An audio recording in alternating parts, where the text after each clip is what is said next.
నెల్లూరు రౌడీలు సామాన్యులను మాత్రమే కాదు పోలీసులు కూడా భయపెడుతున్నారు. దౌర్జన్యాలకు దిగడంతో వారిపై కత్తులతో దాడికి పాల్పడుతున్నారు. అంతేకాదు ఈ నిందితులను పట్టుకునేందుకు వెళ్లినటువంటి పోలీసులపై A1 ముద్దాయి దాడి చేసిన ఘటన నెల్లూరులో కలకలం రేపింది. నెల్లూరులో రౌడీలు గంజాయి బ్యాచ్ విచ్చలవిడిగా ప్రవర్తిస్తోంది. సామాన్యులను భయభ్రాంతులకు గురి చేస్తున్నారు. అడ్డొచ్చిన పోలీసులపై కత్తులతో దాడులకు దిగుతున్నారు. మాకు అడ్డు వస్తే ఎవరినైనా చంపేస్తామన్నట్లుగా వ్యవహరిస్తున్నారు. నెల్లూరు రూరల్ పరిధిలోని కల్లూరుపల్లి హౌసింగ్ బోర్డు కాలనీకి చెందిన సిపిఎం కార్యకర్త పెంచలయ్యను గంజాయి బ్యాచ్ హతమార్చింది. ఆర్డీటీ కాలనీలో గంజాయి అమ్మకాలు ఎక్కువగా జరుగుతుండటంతో స్థానిక సిపిఎం కార్యకర్త పెంచలయ్య వాటి నియంత్రణకు ప్రత్యేక కమిటీని ఏర్పాటు చేశాడు. పోలీసులతో పలు అవగాహన కార్యక్రమాలు నిర్వహించాడు. ఈ క్రమంలో స్థానికంగా ఉండే అరవ కామాక్షితో విభేదాలు ఏర్పడ్డాయి. అసాంఘిక కార్యకలాపాలు చేయొద్దని గంజాయి బ్యాచ్ కి పెంచలయ్య పలుసార్లు నచ్చజెప్పాడు. గంజాయి క్రయ విక్రయాలకు పెంచలయ్య అడ్డుగా ఉండడంతో అరవ కామాక్షి ఆధ్వర్యంలో పెంచలయ్యను 10 మంది నిందితులు వెంటాడి వేటాడి కత్తులతో హత్య చేశారు. ఈ హత్య వెనుక అరవ కామాక్షి హస్తం ఉందని పోలీసులు ఇప్పటికే స్పష్టం చేశారు. గంజాయి బ్యాచ్ ని పట్టుకునేందుకు ఎస్పీ ప్రత్యేక టీంని ఏర్పాటు చేశారు. రూరల్ డీఎస్పీ ఆధ్వర్యంలో పోలీసులు కోవూరు షుగర్ ఫ్యాక్టరీలో సెర్చ్ ఆపరేషన్ నిర్వహించారు.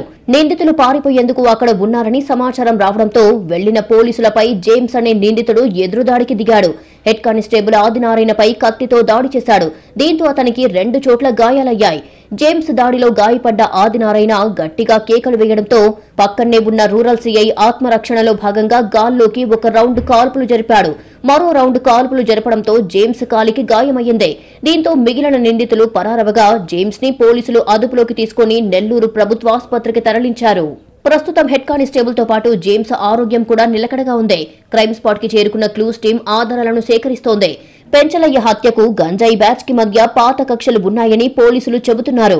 తొలుత గంజాయి బ్యాచ్ పనిగా చెప్పిన పోలీసులు ఆ తర్వాత పాత కక్షల నేపథ్యంలోనే ఈ హత్య జరిగిందని స్పష్టం చేశారు. ఆత్మరక్షణ నిమిత్తం ఆయన మీద కూడా వాడు కత్తితో దాడికి ప్రయత్నం చేస్తుండగా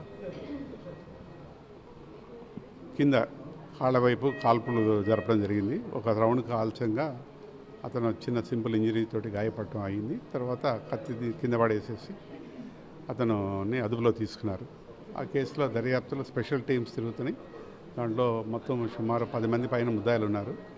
ఇదంతో పాటు వాళ్ళందరినీ కూడా మా సెర్చ్ బృందాల ద్వారా అదుపులో తీసుకోవడానికి ప్రయత్నం చేస్తాం. నెల్లూరు రూరల్ తో పాటు సిటీ నియోజకవర్గంలోని కపాడిపాలెం వంటి ప్రాంతాలలో గంజాయి విచ్చలవిడిగా అమ్మకాలు జరుగుతున్నాయి. అడపాదడపా పోలీసులు దాడులు నిర్వహిస్తున్నా గంజాయి విక్రయాలు మాత్రం నియంత్రణలోకి రావడం లేదు.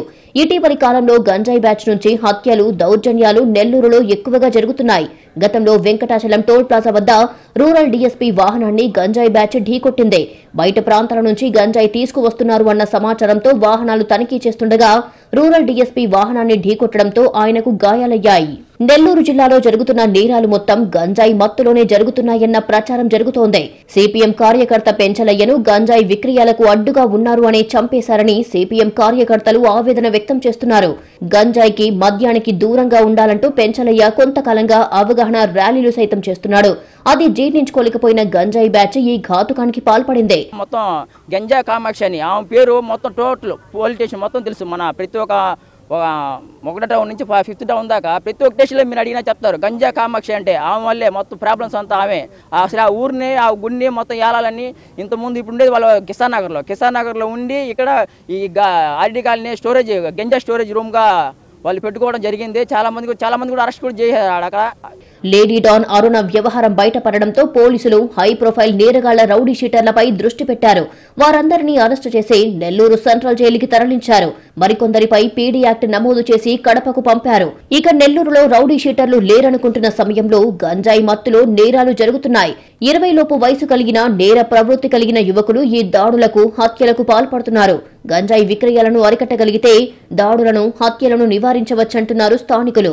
ఆ దిశగా పోలీసులు చర్యలు తీసుకోవాలని ప్రజలు కోరుతున్నారు.